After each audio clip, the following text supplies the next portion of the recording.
If your brand isn't using video marketing, you're already falling behind. Short-form videos are ruling social media. Live streaming is driving real-time engagement. AI-powered video personalization is changing the game. Video isn't the future, it's now. Why does video marketing matter in 2025? Boosts engagement. People retain 95% of a message in a video versus 10% in text. Skyrockets conversions. Videos on landing pages increase conversions by 80%. Dominates social media. Platforms prioritize video content, pushing your brand to the top. If you want to grow, connect, and sell more in 2025, video marketing isn't optional. It's essential. Start now. Start with video. Start with OneStream Live. What's your video strategy for 2025? Drop us comment. Oh, ladies and gentlemen, good morning, good afternoon, and good evening, wherever you are around the globe. We are live everywhere, and I am more excited than a seagull with a stolen chip. Yes, it's me, Big Joe Shep, founder of Livestream Solutions, your livestream strategist, and proud brand ambassador for the globe's leading professional software streaming providers, OneStream Live. Now, I've just put myself on standby there. What a strange thing to do when you're live. Welcome to our very first episode of our brand new July series called the Livestream Leap, from voices to vision. Now, I'm not alone tonight. As you can see, we've gone from a face for radio to a face. She's a podcaster, a YouTuber, and right now she's taken her first real steps into the world of live streaming. We'll find out lots more about her in just a second, so stay here because it is 8 p.m. UK and Ireland, 3 p.m. where Christina is in Eastern Time, and it's your weekly dose of all things live streaming and digital engagement. It's the Big Joe Show, and as we all know, there's no show like a Big Joe Show. Keep it right here.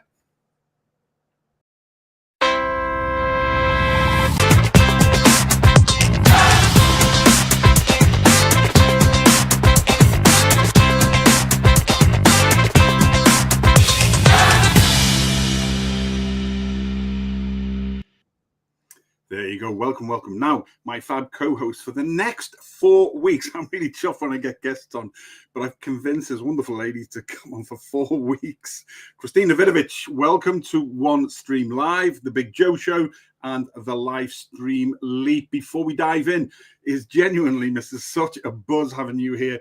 But how are you feeling right now? Excited, nervous, a bit of both? All of the above, Joe. All of the above.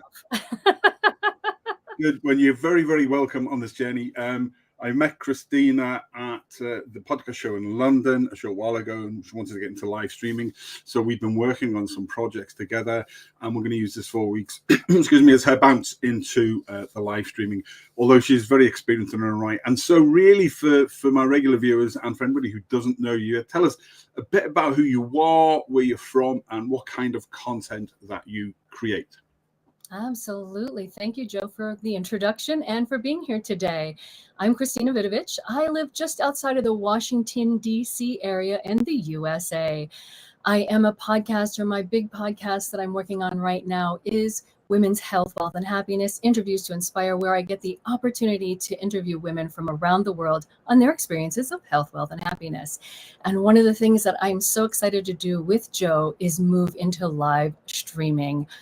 Oh my, I'm so excited. I'm nervous. I just want to see, because this is where I need to go with my journey. And I will be launching my newest podcast, Women Getting Visible, alongside of everyone watching and Joe, because there are so many women that I want to interview. I have enough women for 4 more seasons in my current show, and I need to start the live streaming now. Joe, can you help me? Yeah, I can. It's fab. I wanted to do that. I want to create a couple of little shorts from it. Remember all that repurposing stuff? Well, we go more into that in episode 2. So now, when I invited you to co-host the series, what made you say yes to doing, especially since you're brand new to live streaming? See, I have a different view.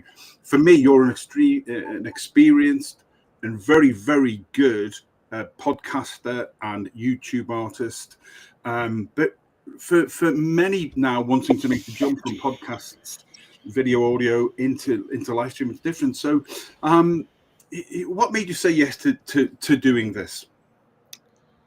Oh, well, you know what? If you don't say yes, you'll just be standing still, honestly. And it has been something on my mind. As I just mentioned, my list of guests has continued to grow and grow. I just finished my 3rd season. I already have my 4th season recorded, sitting, waiting to be edited. And instead of waiting for guests for the next 2 years, I want to get them on now. Brilliant. And yeah. Sometimes it's as simple as that, isn't it? Sometimes we overcomplicate matters with we're overthinking things, but sometimes it's just turn up, go live, produce, enjoy it. And so over the next 4 weeks, ladies and gents, we are going to go with Christina on her journey and take you on the journey, especially for podcasters wanting to do the same, because we were asked to do this a while ago after we touched on from podcasting to live streaming. So we said we'd do a little bit more. And I wanted a wife, the right person to come along, and I've now got that. So but just before we dive in, though, a quick note on tonight's episode title. So book one guest, get 10,000 followers. Now that title is what I call indicative. It's the kind of impact that's possible when you start showing up live and being visible, because we know video is far, far more better than just audio. More on that shortly. Now, we're not saying that booking one guest automatically gives you 10,000 followers overnight.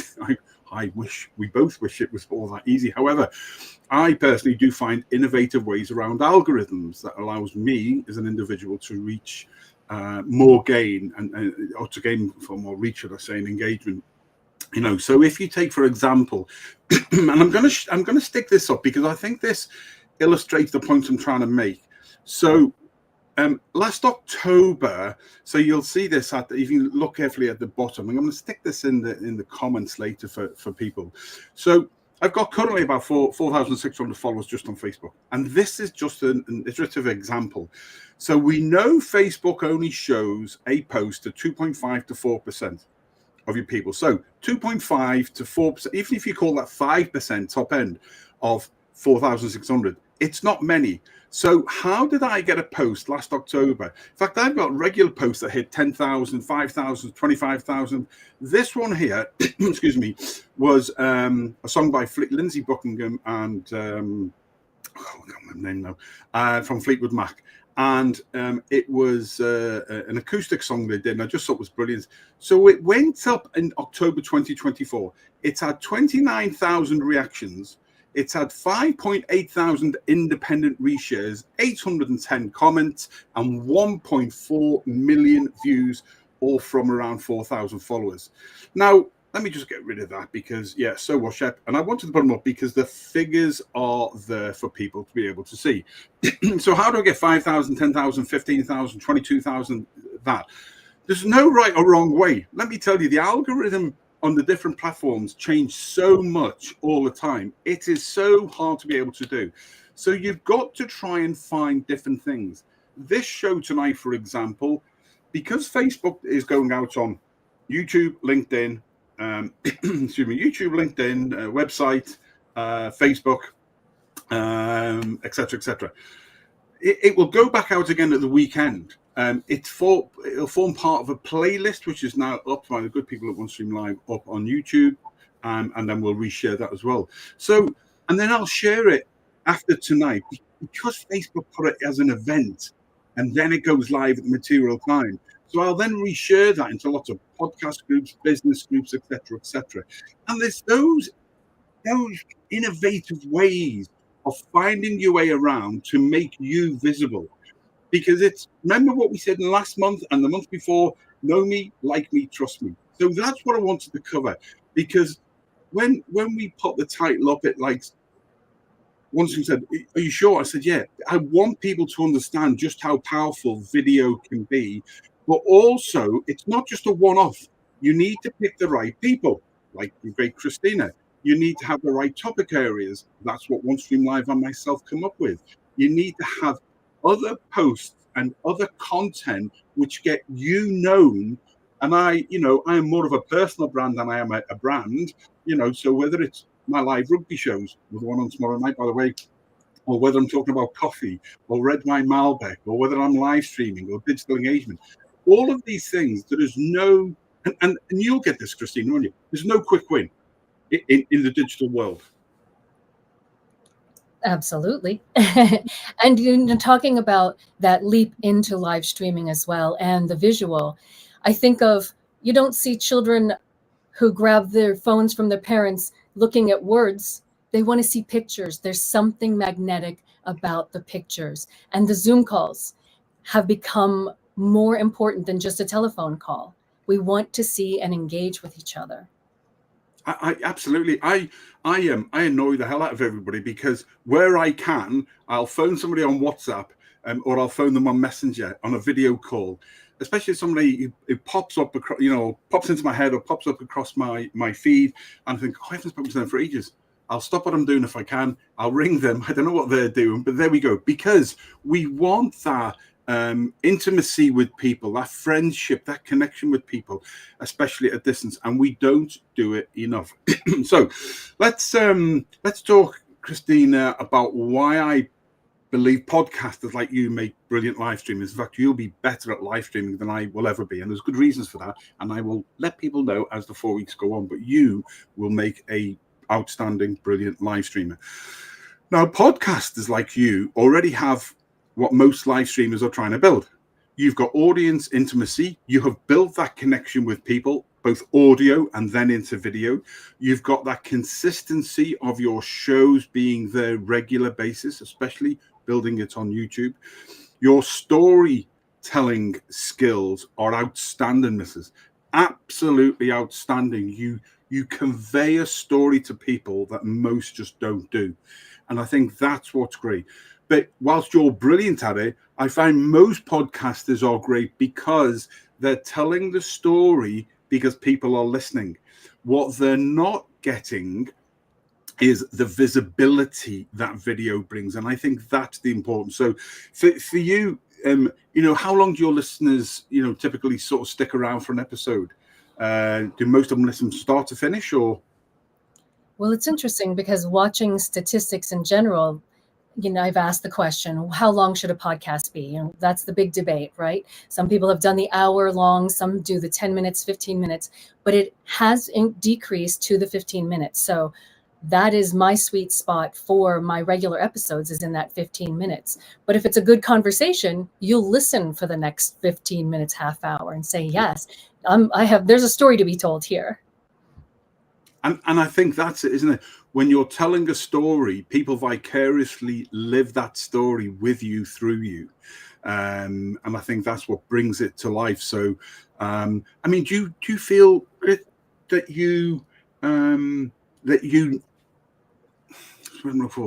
your listeners know you personally, or is it more of a reactive engagement, though, because it's not live and engaging?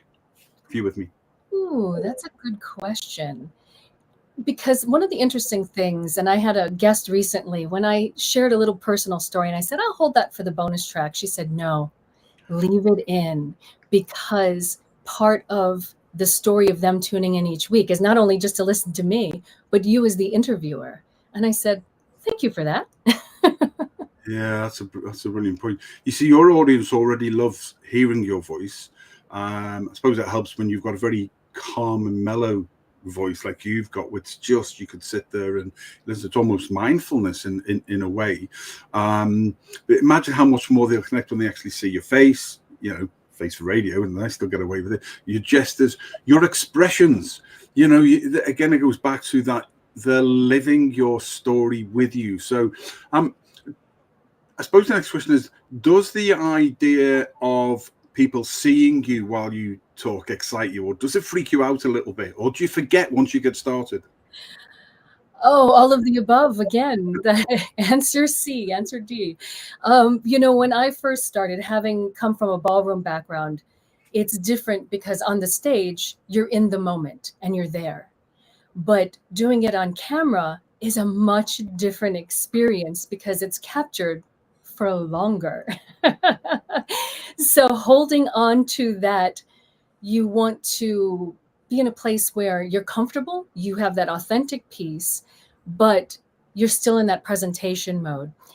it brings me to a moment of watching a presenter on television years ago. And I noticed, wow, she moved her head a lot when she spoke. But if she stood completely still, there's no engagement. Yeah. So that expressiveness is huge. It is. And one of the things that people say to me, what do you do when you're on the studio right now, for example, because of because of the way Facebook works? So we've got a thing called integrated chat in the studio. So any of the chat that comes in from LinkedIn and from YouTube, etc., comes in. But Facebook, you can see them, but you can't reply. So and that's because each platform's different. So for example, I'm now looking at Facebook. Susie Manley, my very dear friend in Brisbane, Australia. So good morning. Karen Fleming across in County Cork. Good evening, Joe and Christina. Susie saying being consistent and repurposing. Susie again saying, and I'm liking this. I love this engagement, and I'll come back to why I'm doing this. To tie up Mark Welshie, good man, nice to see you, Chubbs, thanks for supporting. Susie Manley, so important to be yourself. That's what people will connect with. So what you're doing when you are in the studio, and people say, well, what do you do when you're looking around everywhere? Well, I host, I produce, and I direct my own shows. Some, like tomorrow night, I've got a guest host for the rugby. I'll be in the background. I can just sit there, enjoy. Actually, it means I can reshare immediately we go live. So another top trick, because it then pops up on your feed straight away. But in the meantime, like I did before, I went live, I connected the integrated chat, I made sure that we were on Facebook and YouTube and LinkedIn. I put the videos up, I turned the music off, I brought us into the studio, it took down. All of those things can all be done by one person. It is absolutely that simple. And I love that. So as a lot of people know, I stood up because I'm an old man. I'm no man. I'm going to poorly back a face for radio, all of those type of things. Now, trying to get some sympathy out of the viewers out there. No, it ain't going to work. It's not with my crowd. Excuse me. But the whole thing is that if I'm on my own, right, I'm talking to one individual. That's how I've always viewed it. I don't need it to be perfect. I don't need it to be slick. The professionalism comes in the planning and the preparation side of things. Being able to move around, I could get some software, as you well know. We can get some software and you can put it in so that when I move around, the eyes don't move and you're static. I love what you've just said, because I just don't think that's real. I don't think it's authentic. And you're not going to attract other people to do the same if it's not easy to do. And it can be unpolished. The rest of it is all polished. You yourself, just got to be real. So that comes on to one of my favorite. So thank you for bringing that up, because what you just spoke about was absolutely spot on the nail. Now, one of my other favorite topics on this is visibility versus loyalty. Now, for me, audio builds loyalty, video builds reach. In your podcasts that you do you feel that you've built that loyalty with your audience, or do you ever feel slightly invisible because it's not live? How does it feel? Because it is inherently different. Again, you're speaking right to me, Joe.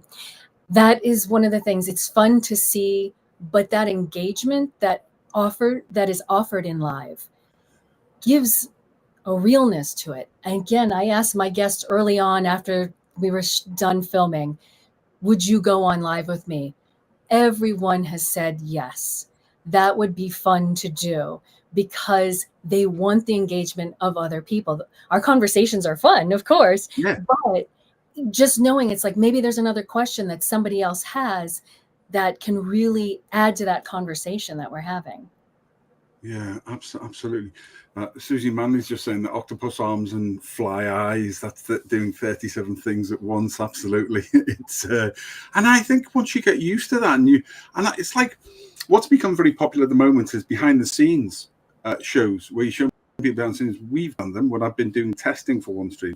We've done them showing the back end, on how to step by step. So it demystifies that, if literally the oldest expression, if I can do it, anybody can do it. I'm saying a quick hello there to my pal Phil Keeble. Phil, I hope you are well wherever you are currently, mate. I'll reach out to you next week, but thanks for joining us on the show.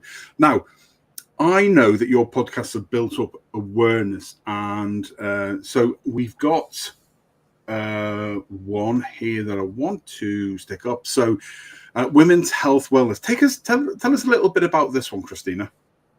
Absolutely. So, I've just finished 3 seasons. I interview about 10 guests per season, and they're from around the world. We've had Australia, India, the Philippines, England, Canada, and the US. And literally, we speak about health, wealth, and happiness. So I'll do a little example for you. Think for a moment, if you had to choose one word that meant happiness for you, what word comes to your mind first? Now, yeah. Wow. And that is where we go. So we talk about that moment in time, and it could be anything from childhood. It could be a career move. It could be having children for some women. That is what I love about the interviews. And what I find is the common thread that we have as women around the world, wherever we are, and people go through things. So when you have someone talk about an experience, one of my guests talked about childhood cancer and their experience. So somebody else goes, wow, yeah, I went through that and I am not defined by that anymore. So I love that thread with our experiences, our shared experiences. And one of my favorite pieces on it is the questions. So I have the guest from one episode asks a question that gets asked to the next guest on the next episode to keep the string along and keep the excitement going. That's absolutely fab. I absolutely love that concept. I've seen a couple of yours, and and it works inherently well because, like you say, in the same way as we build 4 shows over 4 weeks in a block for a series with OneStream, you're doing the same, and it's almost connecting those people, even though they've never met, might never met, because there's that, and people are people. They'll go off and maybe even look, because we do that. It's like, oh, that's but we've got one of your friends that just connected with on, I'm not going to say she is, on LinkedIn, but it's because of our relationship that we're doing this show. And then I had to look at her stuff, and it's all about wellness, and actually I was quite intrigued about the way she puts things across. So it's natural human nature that the universe will send us the right people at the right time. We know all that. So like, look, podcasting is amazing, really, for building deep relationships. But I find discoverability can be tough. Let's face it, platforms like YouTube, Facebook, LinkedIn, really, they are video first in a lot of ways. LinkedIn maybe not as much, but it is growing more and more. Some of the other short form ones are growing more, and then things like Substack, it's becoming almost a one-stop shop. And he's a big shout out to my good pal Marco Novo, who took time out of his day, brilliant live stream out in Portugal, to take me through some things this afternoon, which was great. Now, going live pushes the algorithms, we know that, and actually the spin-off stuff to the other stuff that you're doing. So all of it's all tied in. But one good live stream clip, which is why we've done a couple of piece aheads with you, because we'll repurpose those, more on that next week. It can reach thousands of new eyeballs just for that on its own. So you can keep the loyalty of your podcast listeners, Christine, can't you? But add a visibility of video. So I suppose it's visibility, live streaming, and the loyalty that you bring from podcasting equals exponential growth.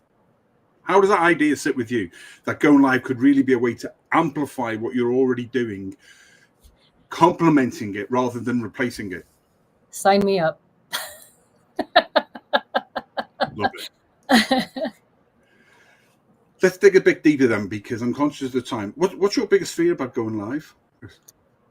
Ooh, there's always the fun of the little snafus that happen.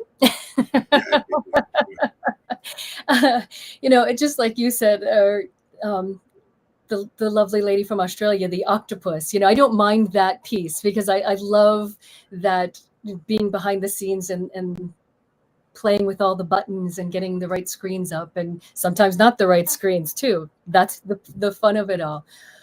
I think the one fear would be a guest not showing up, a last minute pull out, and then suddenly you're stuck in that moment of going, okay, I've called my backups and my backups are all busy. Yeah. Does the show still go on? Yeah. That's a really, really interesting point, because that never really bothers me, because I think people would know that I'd just fly around the world and knock on the door, say, where are you? Virtually. And there's no escaping. There's 8.2 billion people in the world, one big Joe Shep. Wherever you go, you're going to get to meet me at some point. There's no hiding from me. So, but it's a very serious point, because actually, I never consider that at all. Because again, the pre-prep and planning and doing, but I suppose I'm also comfortable. I've become comfortable, Christina, I should say. I've become comfortable being able to adapt that on my own and then be able to take that. But I suppose subconsciously, I'm thinking about that. Subconsciously, I'm thinking about that. So I already have a plan, if needs be, that I could deliver that yourself. But when you're doing your interview ones, it's quite difficult to do. So actually, you've given me something to think about now for some of the projects I'm doing, because actually that's what we call an actions on. And I haven't really sort of factored that in. Now, if you could wave a magic wand, then what's the one thing you'd want to feel super confident about by the end of this 4-part series that we're doing together? Ooh, that's a nice big question, Joe. What would I like to be super confident at the end of this 4 weeks? Wow. Knowing that I have learned the tools and I am ready to jump into the live streaming piece. I find it so exciting. I am ready for this learning journey that I'm about to be taken on, and ready to leap into it. I want to be able to say, I'm a live streamer, just like Big Joe Shep. Yeah, that's I do generally go back to the fact that I think podcasters will always make better live streamers than live streamers, because actually there's a skill in podcasting. I think that if you're going from live streaming to podcasting, which is why we take the live stream show, live streaming as a service, the show, download the file and give it to somebody who's clever and can sort of smooth it out, clip it, front and rear, make a podcast from it. But I am also conscious, Susie Mann, as you're saying, always have a plan B, C, and D. You're absolutely right. I suppose subconsciously, I always do have actions on for that when we're guests, or whether I'm on my own as well. Yeah, one of the things we're going to do over the next 4 weeks, because we're coming up to the witching time, is we're going to put out a live streaming wise statement. We're going to give you next week. We're going to give you a live stream framework and things like that to do. But why is it you want to go live? Is it to grow your business? Is it to build deeper connections with your audience? To show the real, authentic you on camera? To get discovered faster? Any of those things, Christina? To finish off almost tonight, share with us your live stream why. Wow. So my live stream, why I want to do live streaming, is there are so many stories out there. There's so many amazing women who've done amazing things, and I can't share the stories fast enough. If there are 4 billion women on this planet, I want to share all of their stories. And I've got only so much time to do that. So I want to not worry about the editing as the primary piece, but get out, get live, and share more voices. That's my primary reason. That's brilliant. And that's really, really good enough. So listen, you've been absolutely fantastic. We are up to the 30 minutes. Thank you for your honesty and for taking the leap with me. Before we sign off, how are you feeling now compared to when we started tonight? Fantastic. I'm so excited. I cannot wait till next week. Do we have to wait? Unfortunately, we do, but it will come around. It comes around, seems to come around faster than ever before. Listen, everybody who's watching, thanks very much for your support tonight. If you want to contact us at OneStream.live or via livestreamsolutions.org, and we'll give you the links to download our free visibility commitment template, so you can then list down, why you want to go live, who you want to reach, what messages that you want to say, the story you want to tell. And also, you don't forget, you can also book your free 30-minute look-see around the studio. It's a simple worksheet that helps you clarify those things: why you want to go live, who you want to reach, what you want to say.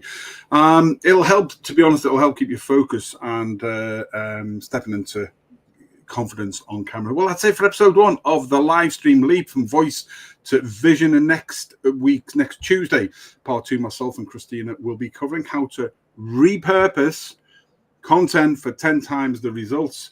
We'll give you your very own live stream framework to use. So that is taking the word live stream, LIVESTREAM,